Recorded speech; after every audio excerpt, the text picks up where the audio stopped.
Al observar la multitud, es fácil creer que quien está solo ha fracasado en el juego social. Sin embargo, para Carl Jung, aquellos que caminan sin compañía no son seres perdidos, sino portadores de una fortaleza interior que la mayoría no alcanza jamás. Mientras el mundo los etiqueta como disfuncionales, él los veía como ejemplos de una evolución psicológica rara y profundamente significativa. Desde sus primeros estudios clínicos, Jung detectó un patrón que iba en contra de las normas culturales: individuos que no dependían de la aceptación de otros, que no buscaban pertenecer ni recibir aprobación. Personas que habían desarrollado algo que él llamó independencia psicológica, una forma de integridad tan sólida que ni siquiera la presión colectiva podía quebrarla. Estas figuras solitarias no son misántropos ni antisociales. Simplemente se han desenganchado de un sistema invisible que regula a la mayoría, la necesidad de encajar. Mientras muchos construyen su identidad a partir de lo que los rodea, los que eligen la soledad como forma de vida acceden a un tipo de conciencia más pura, no contaminada por expectativas ajenas. Jung advirtió que el verdadero trastorno no era la soledad voluntaria, sino la obligación social. La presión constante de participar en dinámicas donde uno debe fingir, adaptarse, complacer. Esa presión genera máscaras, niega impulsos genuinos y asfixia la autenticidad. Para él, quien rehúye esos círculos no está escapando del mundo, está protegiendo su integridad. El miedo colectivo a estar a solas revela un fenómeno inquietante. Muchas personas prefieren soportar vínculos dañinos antes que enfrentarse a su propio reflejo. La ansiedad por permanecer en grupo está tan arraigada que se toleran humillaciones, falsedades y dependencias con tal de no perder el lugar dentro de la tribu. Aquellos que viven sin amistades, según Jung, no lo hacen por incapacidad, sino porque han superado la dependencia emocional que impulsa al resto. Han construido una base interna tan estable que no necesitan validación externa para sostener su identidad. No buscan aprobación, no actúan para ser vistos ni elogiados. Actúan porque su brújula interna lo indica, no porque el grupo lo apruebe. Lo más inquietante de este hallazgo es que estas personas no pueden ser manipuladas con los mismos mecanismos que funcionan en el resto. La crítica social, la amenaza de exclusión, la vergüenza pública. Ninguno de estos métodos afecta realmente a quien ha logrado desprenderse de la necesidad de pertenecer. Y ese tipo de libertad, para muchos, es más peligrosa que cualquier rebeldía visible. Jung descubrió que gran parte del comportamiento humano no es individual, sino programado. A través de lo que denominó el inconsciente colectivo, mostró que muchos actos, ideas, emociones y decisiones surgen de patrones profundamente compartidos y no cuestionados. La mayoría cree que elige por sí misma, pero en realidad sigue rutas ya trazadas por la cultura, la tradición o el entorno. Desde cómo vestimos hasta cómo amamos, gran parte de nuestras elecciones son reflejos automáticos de esquemas colectivos que ni siquiera reconocemos. La persona solitaria rompe con eso, no porque quiera rebelarse, sino porque su forma de procesar la realidad ha seguido otro camino desde el inicio. Su desarrollo neurológico, emocional y cognitivo tomó rutas menos transitadas. En lugar de buscar calma en la risa grupal, aprendió a encontrar serenidad en el silencio. Mientras otros niños ajustaban su comportamiento para complacer a sus compañeros, el solitario aprendía a autorregularse internamente. Esta diferencia de base crea un tipo de conciencia que observa sin necesidad de intervenir, que percibe sin necesidad de participar. Este observador externo se convierte en un espejo incómodo, porque ve lo que otros no pueden o no quieren ver. Detecta contradicciones, incongruencias, máscaras. Es capaz de notar cómo una persona predica principios morales mientras actúa con hipocresía, cómo una relación amistosa se disfraza de apoyo mientras está llena de envidia silenciosa. Y esta capacidad no surge del juicio, sino de la lucidez. Jung entendía que esta mirada clara e impasible representaba una amenaza para los sistemas sociales, porque toda estructura grupal necesita cierto grado de negación colectiva para mantenerse estable. Familias, empresas, comunidades, todas suelen operar con reglas no dichas, con secretos tolerados, con verdades que no se mencionan para evitar el conflicto. El que se atreve a decir lo evidente, a romper el silencio compartido, se transforma en el conflictivo. No porque esté equivocado, sino porque rompe el acuerdo tácito. El solitario, que ya está fuera de ese juego, no tiene nada que perder al señalar lo que los demás intentan ignorar. Y por eso se le teme, se le margina, se le desprecia. La diferencia entre la soledad y el aislamiento doloroso es crucial para Jung. No todo aquel que está sin compañía está sufriendo. Hay una gran distancia entre el que anhela compañía y no la consigue, y el que decide caminar solo. El primero padece una falta. El segundo ha hecho una elección. El solitario encuentra en su espacio interno un refugio del ruido externo. Allí descubre pensamientos genuinos, deseos verdaderos, emociones que no han sido condicionadas. Mientras los demás ajustan sus preferencias para ser aceptados, él conoce lo que realmente le importa, sin filtros. Muchos creen que estas personas son frías o desconectadas, pero, en realidad, procesan el mundo desde otra frecuencia. Para ellos, las conversaciones banales son como interferencias, los rituales sociales, actos vacíos, las interacciones forzadas, desgaste innecesario. No se trata de desprecio, sino de incompatibilidad estructural. Este tipo de persona no se agota por timidez ni por simple introversión. Lo que le drena es la necesidad de fingir interés donde no lo hay, de participar en dinámicas que le resultan insustanciales. Mientras otros se sienten energizados tras una reunión, el solitario necesita recuperar su equilibrio tras haber soportado el teatro social. Y es precisamente en esos espacios de aislamiento voluntario donde se produce una transformación profunda. Allí, sin espejos ajenos, el individuo se enfrenta a su parte más oculta, su sombra. Todo lo que ha aprendido a negar, a esconder, a proyectar sobre otros, lo encuentra en ese espacio sin ruidos. Es una confrontación inevitable. La mayoría huye de este encuentro. Prefiere señalar los defectos de otros antes que mirar dentro de sí. El grupo facilita este mecanismo. En él es posible proyectar los propios miedos, enojos y debilidades, culpando a los demás de lo que no queremos aceptar en nosotros. Pero quien se adentra en su interior sin distracciones no puede escapar de lo que encuentra. Jung afirmaba que integrar esa sombra era el paso fundamental hacia una conciencia completa. Y solo quienes han soportado la soledad con valentía logran hacerlo. Porque requiere ver lo peor de uno mismo, y aún así no rechazarlo. Aceptar la sombra no significa justificarla ni actuarla, sino reconocerla como parte inseparable de la condición humana. El solitario que ha atravesado ese proceso se vuelve más completo. Ya no depende del juicio ajeno ni teme la exposición. Ha visto su lado oscuro de frente, ha convivido con él, y ha salido fortalecido. Una persona así no puede ser controlada mediante mecanismos tradicionales. La culpa, el rechazo, la exclusión, la humillación pública, todo eso pierde poder sobre quien ya ha hecho las paces con su totalidad. Jung llamaba a este estado soberanía psíquica, la capacidad de gobernarse a uno mismo sin necesidad de muletas sociales. Y esa soberanía es lo que más incomoda a los sistemas diseñados para controlar a través de la dependencia emocional. Quien ya no teme al aislamiento puede desmantelar estructuras enteras con su sola presencia, porque demuestra, sin palabras, que la obediencia no es obligatoria, que se puede vivir de otra manera. Esta figura representa una amenaza no por su agresividad, sino por su libertad. Porque si alguien puede actuar sin la necesidad de agradar, puede también decir lo que todos callan, hacer lo que otros no se atreven y caminar por senderos que la mayoría ni siquiera ve. Y eso, para los sistemas basados en la conformidad, es una señal de alarma. Jung observó que, muchas veces, aquellos que se atreven a romper con los patrones colectivos son tratados como traidores, locos o arrogantes. No porque lo sean, sino porque su existencia pone en evidencia las limitaciones del resto. Son una especie de espejo invertido, no muestran lo que los demás son, sino lo que podrían llegar a ser si dejaran de obedecer. Estas personas no temen perder prestigio, relaciones o seguridad. Ya lo han perdido todo antes, la ilusión de pertenecer. Y en ese vacío encontraron algo más valioso, claridad. Por eso, cuando deciden actuar, lo hacen con una firmeza que desconcierta. No buscan venganza ni gloria. Solo siguen su verdad interna, sin interferencias. Este momento, que Jung llamó el quiebre o de snap, no es un colapso mental, sino una decisión lúcida. Es el instante en que el individuo deja de jugar el juego social. No porque lo rechace desde el rencor, sino porque ya no le resulta necesario. Ha descubierto que la aprobación del grupo no define su valor. Desde ese lugar, el solitario puede tomar decisiones que parecen incomprensibles para otros. Abandonar posiciones de poder, denunciar injusticias, romper relaciones aparentemente perfectas, caminar en sentido opuesto al de la mayoría. No por rebeldía, sino por coherencia.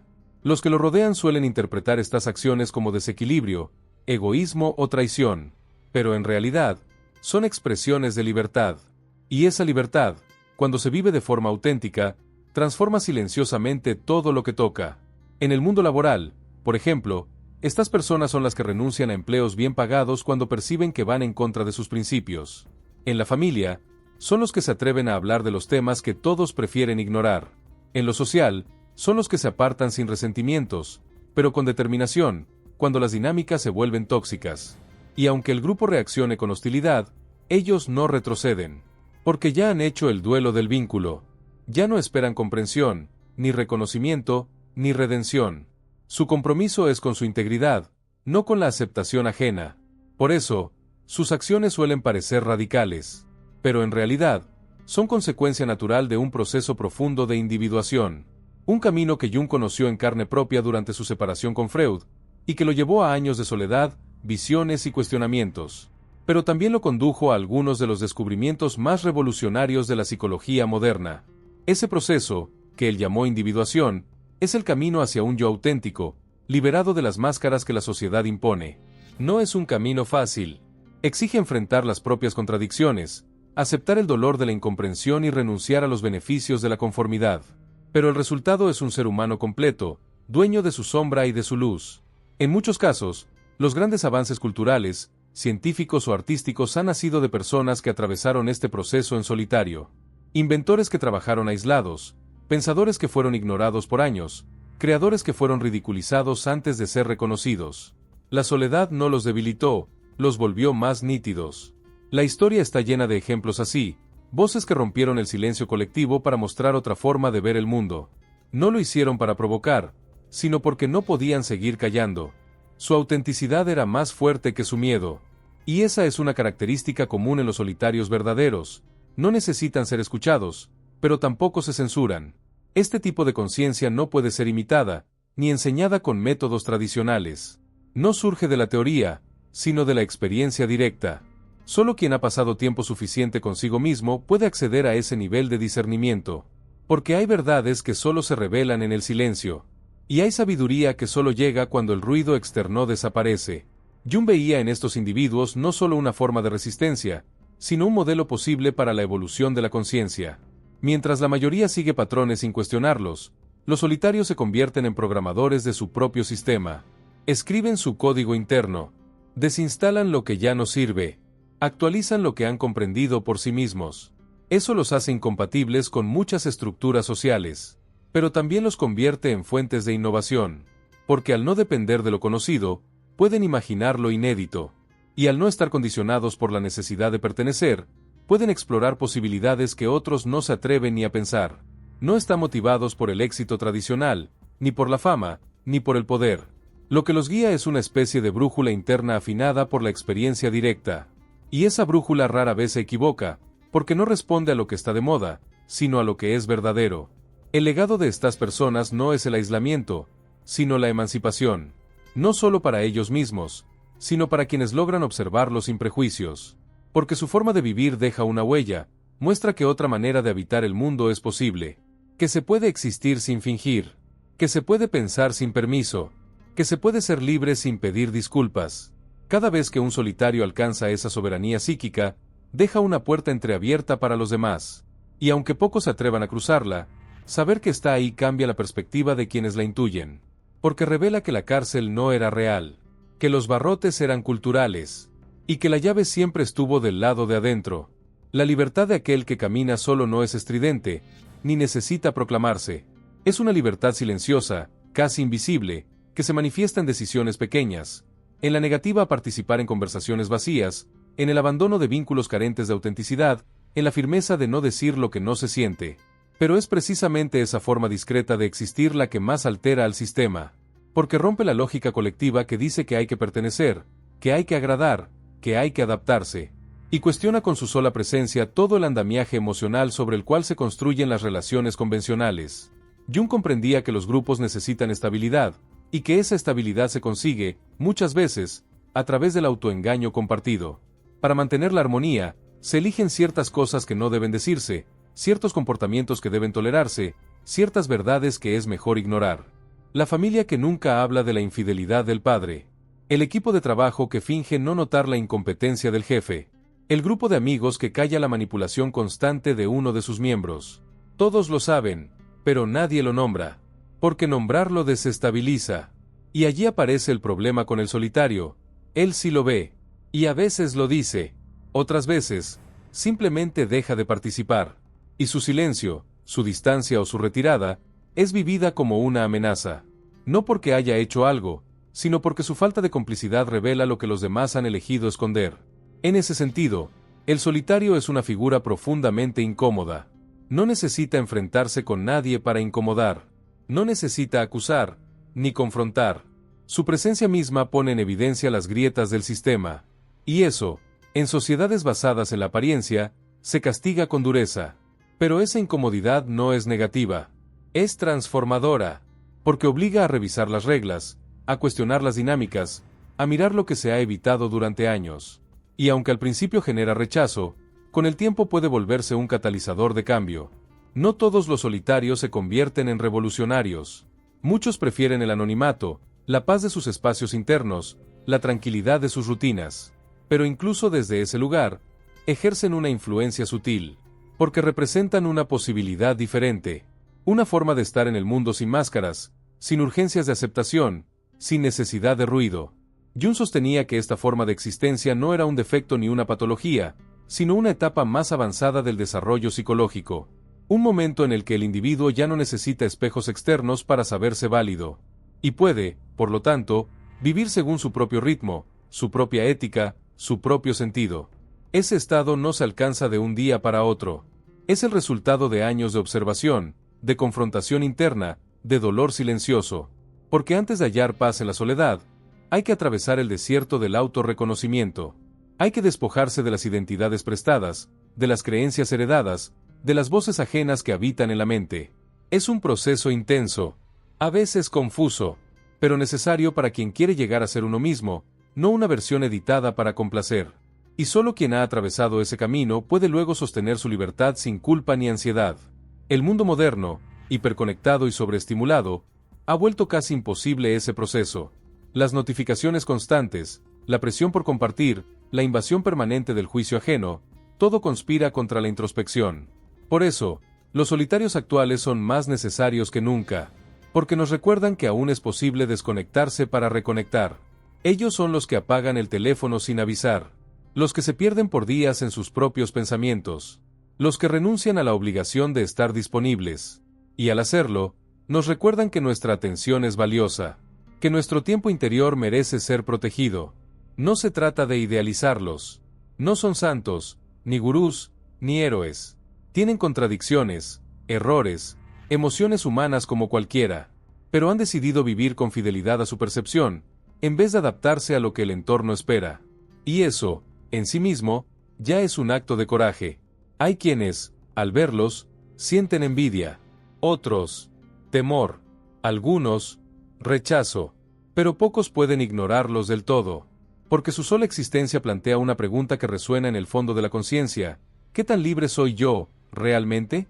Esa pregunta no siempre tiene una respuesta inmediata, pero actúa como una semilla, y con el tiempo, puede germinar en forma de decisiones más auténticas, de vínculos más honestos, de búsquedas más genuinas. Esa es la mayor contribución del solitario, abrir posibilidades.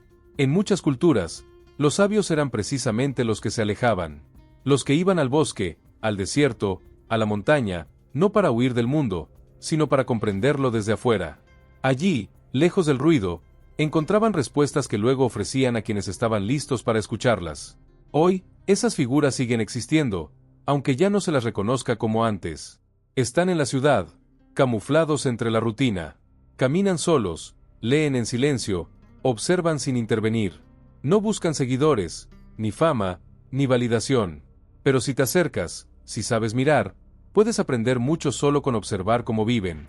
No todos estamos llamados a ese camino. La soledad profunda no es para cualquiera. Requiere una estructura emocional fuerte, una mente dispuesta a soportar el eco de sus propios pensamientos, un espíritu preparado para cuestionar todo.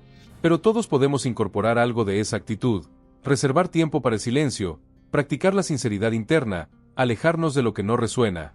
Jung no proponía un modelo único. Sabía que cada quien tiene su proceso, pero también sabía que el mundo necesita personas que no estén completamente inmersas en él, que puedan salirse un poco, mirar desde otro ángulo, recordar lo esencial. Los sistemas necesitan margen para evolucionar, y ese margen lo crean los que no están completamente atrapados por ellos, los que pueden decir no sin culpa, los que pueden retirarse sin drama, los que no se doblegan ante la urgencia del aplauso. Ser solitario no es sinónimo de superioridad. Es simplemente una forma distinta de procesar la existencia. Más introspectiva, más autodirigida, menos influenciable. Y como toda diferencia, resulta disruptiva en un mundo que valora la uniformidad. Pero esa diferencia es necesaria, porque de ella nacen las ideas nuevas, las rupturas fértiles, los comienzos inesperados. El que piensa diferente puede ver caminos que otros no ven. El que no teme estar solo puede recorrerlos sin esperar compañía. Y aunque el precio de esa libertad sea la incomprensión, el beneficio es incalculable, una vida vivida desde dentro hacia afuera, con dirección propia, con sentido personal, con el poder de crear, de transformar, de inspirar. Los caminos recorridos en soledad marcan huellas profundas. No son trayectorias hechas para ser seguidas, sino sendas abiertas desde la intuición, desde el pulso interno que no necesita ser aprobado para tener sentido. Y ese tipo de trayecto, aunque invisible para las multitudes, transforma silenciosamente el mundo.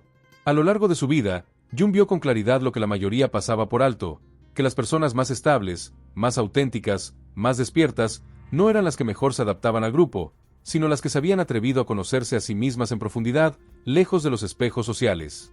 Estas personas no eran socialmente exitosas en el sentido convencional. No solían ser populares ni carismáticas. Tampoco buscaban liderar ni convencer. Pero poseían algo más poderoso: claridad interior. Y desde ese centro firme, eran capaces de tomar decisiones que otros ni siquiera se permitían imaginar. La sociedad moderna, con sus múltiples distracciones, con su culto a la apariencia, ha perdido en gran parte la capacidad de reconocer este tipo de sabiduría. Se valora lo visible, lo cuantificable, lo que genera impacto. Pero lo que se cocina en la intimidad del alma, lo que se gesta en la soledad de quien observa sin pertenecer, rara vez se celebra, aunque sea lo más transformador. El individuo soberano, aquel que ya no depende de la mirada ajena para saber quién es, no necesita competir, ni impresionar, ni demostrar. Ha soltado la necesidad de defender su imagen porque ya no está construida sobre la aprobación externa. Y desde ese estado, actúa sin rencor, sin resentimiento, sin la urgencia de convencer a nadie. Esto no lo vuelve indiferente ni frío. Por el contrario, muchas veces estas personas desarrollan una sensibilidad aguda hacia el sufrimiento humano, precisamente porque han atravesado sus propias sombras sin atajos. Pero esa compasión no es condescendiente ni paternalista.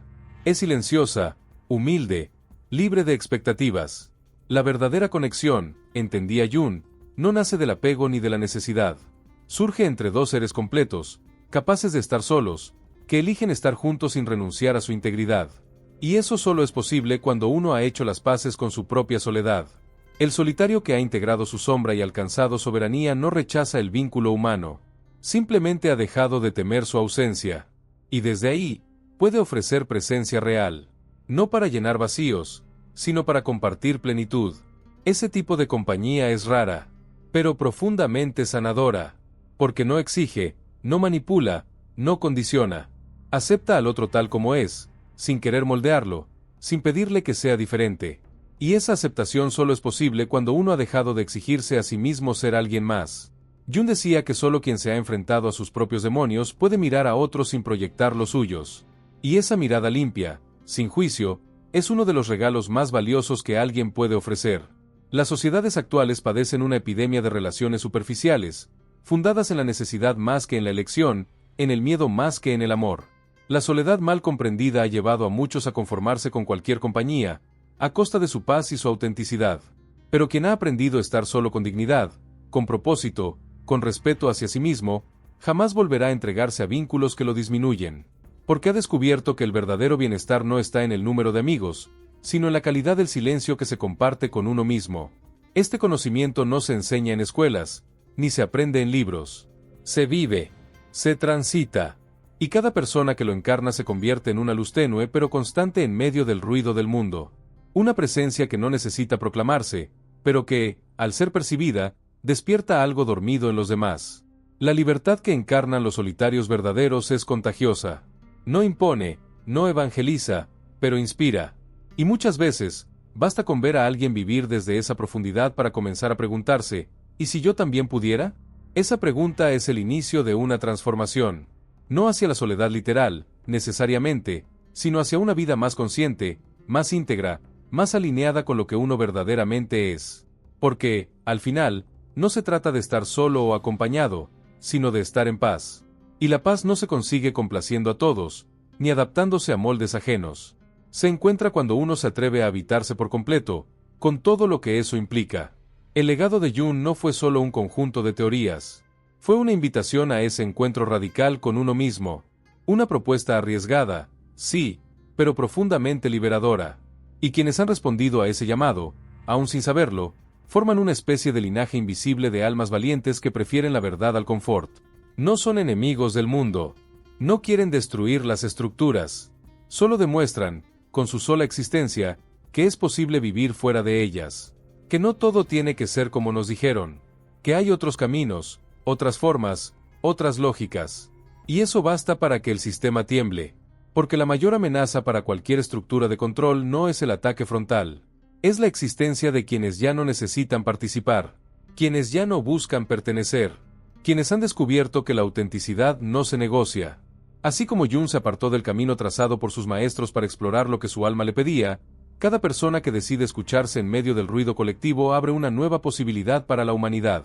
Tal vez nunca sepamos sus nombres. Tal vez nunca escriban libros ni den conferencias. Pero su ejemplo, su serenidad, su mirada clara, será suficiente para que otros empiecen a cuestionar lo que siempre dieron por hecho. Y así, paso a paso, silencio a silencio, el mundo cambia. No por grandes revoluciones, sino por pequeñas decisiones tomadas desde la soberanía interior. Si alguna vez te sentiste fuera de lugar, si alguna vez preferiste estar solo a fingir, si alguna vez te preguntaste por qué pareces ver cosas que los demás no ven, tal vez no estés roto. Tal vez simplemente estés despierto. Y en un mundo que teme tanto al despertar, ser consciente ya es un acto de resistencia. Si este contenido resonó contigo, suscríbete al canal para no perderte futuros videos. Déjame un me gusta si valoras este tipo de reflexión, y comparte los comentarios qué experiencias has tenido con la soledad o con la autenticidad en tus relaciones. Tu historia puede iluminar a otros.